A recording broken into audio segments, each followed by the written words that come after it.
बता रहे पीएम नरेंद्र मोदी आज दोपहर करीबन 12:30 बजे वीडियो कॉन्फ्रेंसिंग के जरिए 3 नई वंदे भारत एक्सप्रेस ट्रेन का उद्घाटन करेंगे। 3 नई वंदे भारत ट्रेन चेन्नई से नागरकोइल, मदुरई से बेंगलुरु और मेरठ से लखनऊ के बीच चलेगी। वंदे भारत की शुरुआत पहली बार 15 फरवरी 2019 को मेक इन इंडिया पहल के तहत की गई थी। इस समय 100 से अधिक वंदे भारत ट्रेनें चल रही हैं। साथियों, वंदे भारत आधुनिक होती भारतीय रेलवे का नया चेहरा है। आज हर शहर में, हर रूट पर वंदे भारत की मांग है। आपको क्या लग रहा है कि क्योंकि पाकिस्तान में भी अब बहुत से लोग कह रहे हैं, मतलब मेरे अलावा बहुत से लोग कह रहे हैं कि जी हमें जो है वो मोदी जी जैसा प्राइम मिनिस्टर चाहिए, तो देखिए, अगर हम तो खबरों में सुनते हैं कि वो माशाल्लाह उनका बहुत अच्छा एक निज़ाम बन चुका है। वो अभी कुछ देर पहले उन्होंने एक ऐसी ट्रेन लॉन्च की है जो कि बहुत हाई स्पीड जाती है लेकिन ग्लास के अंदर पानी भी नहीं गिरता। का रेलवे सिस्टम बहुत तरक्की कर गया। ऐसी ऐसी ट्रेन जो अभी आप फैसलाबाद से गुजरांवाले आए हैं, अगर आप वो ट्रेन जो उधर चल रही हैं उन पे आते तो शायद आप 1 घंटे से भी पहले पहुंच जाते। जी, ये बात आपकी बिल्कुल ठीक है। पे इंडिया की जिस अचीवमेंट पे हम बात करने जा रहे हैं वो है वंदे भारत के नाम से लॉन्च होने वाली एक ट्रेन जो 180 किलोमीटर पर आवर का डिस्टेंस ट्रेवल करती है। हाई स्पीड ट्रेनों के आने से लोगों में अपने व्यापार और रोजगार को, अपने सपनों को विस्तार देने का भरोसा जगता है। जय हिंद दोस्तों, कल के दिन प्रधानमंत्री नरेंद्र मोदी जी ने 3 नई वंदे भारत ट्रेन को हरी झंडी दिखाई। अब दोस्तों, number of Vande Bharat train Bharat में बहुत तेजी से इंक्रीज हो रहे, और इसका मतलब ये है कि अगर वंदे भारत ट्रेनों की संख्या बढ़ेगी तो जाहिर सी बात है ये जो लोकल ट्रेनें, जो पुरानी ट्रेनें, उनकी मात्रा घटेगी। और ये ज़रूरी भी है दोस्तों, क्योंकि जो पुरानी ट्रेनें हैं कहीं ना कहीं उनमें पुरानी टेक्नोलॉजी है और वो कोलैप्स जल्दी करती है, स्पीड भी स्लो होती है, प्लस उसमें कोई भी घुस जाता है, गर्मी भी बहुत होती है।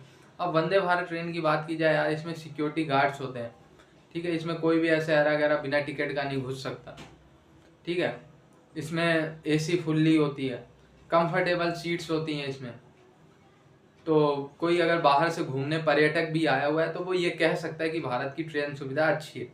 वरना ये लोकल ट्रेनें गंदे गंदे वॉशरूम इसमें होते हैं, ठीक है। हालांकि गंदे ट्रेनों को हम ही लोग करते हैं, ठीक है। तो हमारी एक रिस्पॉन्सिबिलिटी भी बन जाती है, चाहे वंदे भारत ट्रेन हो चाहे कोई भी ट्रेन हो, उसको साफ सुथरा रखा जाए। हालांकि पाकिस्तान इसको देख के रो रहा है कि भारत में वंदे भारत ट्रेन लगातार बढ़ रही हैं और भारत की जो ट्रेन सिस्टम है वो तेज़ी से इम्प्रूव हो रहा है। तो पाकिस्तानियों का जाहिर सी बात है जलना ज़रूरी भी है, तभी तो मज़ा आया है। कि 1947 की बात की जाए, इंडिया का और पाकिस्तान का रेलवे सिस्टम एक ही था, एक ही ये सारे मामला थे।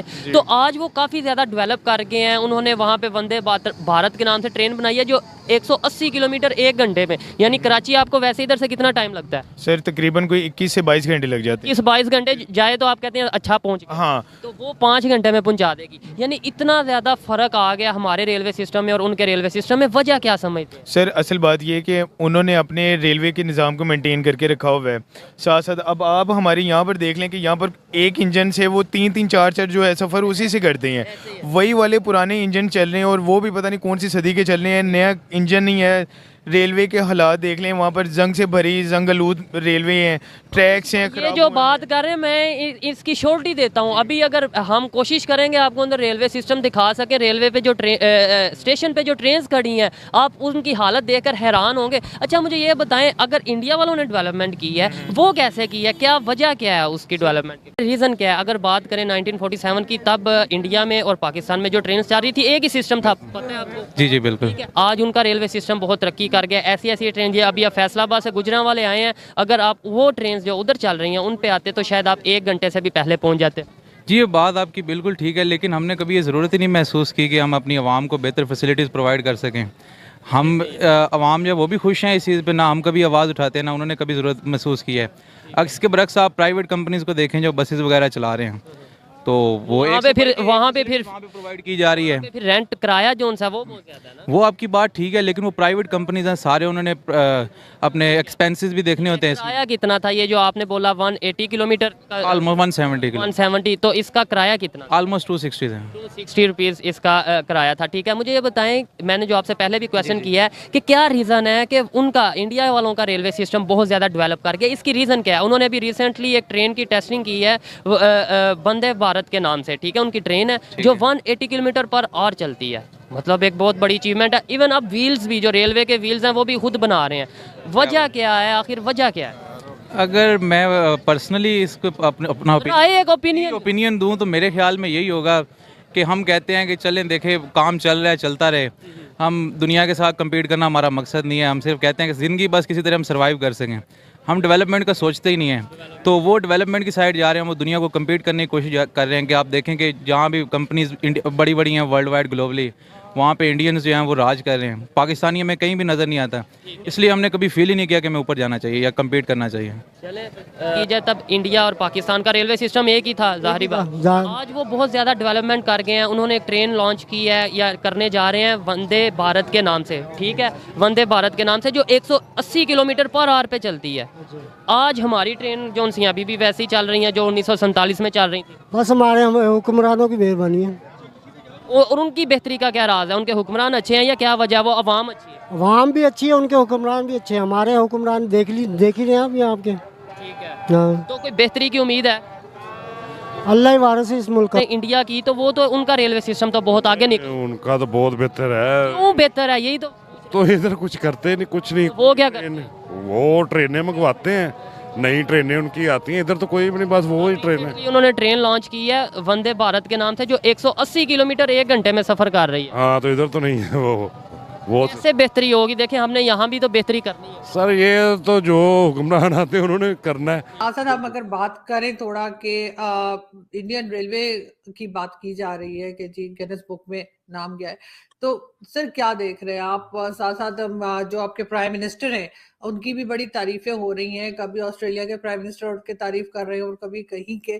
तो एक तो हम रेलवे पे आपसे जो है वो समझना चाहेंगे कि क्या कैसा लग रहा है और किस तरह से ये हुआ। लेकिन सर साथ साथ आपको क्या लग रहा है कि क्योंकि पाकिस्तान में भी अब बहुत से लोग कह रहे हैं, मतलब मेरे अलावा बहुत से लोग कह रहे हैं कि जी हमें जो है वो मोदी जी जैसा प्राइम मिनिस्टर चाहिए। तो क्या चीज आप समझते हैं जिससे मोदी जी जो है वो यहाँ तक पहुंचे? क्योंकि एक काफी मुश्किल किस्म का रास्ता उन्होंने तय किया है कि गुजरात के सीएम के ऊपर जो जिस तरह के एलिगेशंस लगे वहां से लेकर और यहाँ तक के का सफर के पाकिस्तान से भी लोग कहें कि हमें जो है वो मोदी जैसे प्राइम मिनिस्टर की जरूरत है।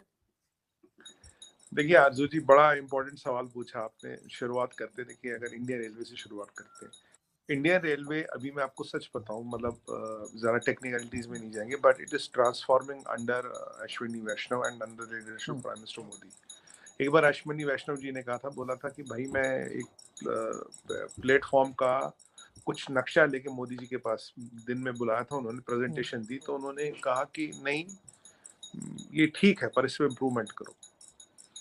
तो कह रहे फिर रात को 1 बजे 12 बजे काफी देर से फोन आया मोदी जी का, बोले कि भाई अभी के लिए तो ये ठीक है, मैं 50 साल आगे क्या चलेगा वो लाओ मेरे पास। तो इसमें कहीं ना कहीं 50 साल का विजन है। जैसे एक हमारे पास करीब 9000 स्टेशन है इंडिया में। मैं रेलवे पे आता हूँ, तो उन्होंने कहा कि भाई अभी जैसे रेलवे स्टेशन में एक ऐसा जोन बनाओ जिसमें रेलवे के लोग भी जा सके जो ट्रैवल करे, और जो शहर के बाहर से लोग आए वो भी जा सके। तो railway station should become also like entertainment zone. मतलब ये नहीं कि जो जो जिसको ट्रेन में जाना उसके लिए ही सब चीजें, ताकि शहर से भी बाहर से लोग आ सके। कह रहा जो आपने नक्शा बनाया है अश्विनी जी, बड़ा अच्छा है, अभी के लिए अच्छा है, पर 50 साल डाउन द लाइन ये नहीं चलेगा, तो 50 साल आगे का विजन लेके आएगी। पहली विशेषता मोदी जी में है, वो हमेशा 50 साल आगे का सोचते, 50 साल आगे की विजन की बातें करते हैं। वो अपने मिनिस्टरों से इम्प्लीमेंट करवाते और उनसे वो लिटरली उनसे बहुत मेहनत कराते हैं, क्योंकि he is not happy, is a very difficult taskmaster to work for. मतलब ये दुनिया में बड़े बड़े सीईओ का नाम वगैरह मैं कहता हूँ उनके सामने, तो मोदी जी तो खैर उनसे काफी आगे। तो इससे पता लगता है he is a very difficult taskmaster and he really gets work done. अब इंडिया का ट्रांसफॉर्मेशन देखिए 7-8-9 सालों में ये दिखता है। अब थोड़ा रेलवे के बारे में हल्का सा आपको बताऊं। Indian railway is the biggest employer in the world. Indian railway consumes 2% of the total power produced in India. Indian railway सबसे अमीर कंपनी है आजू जी।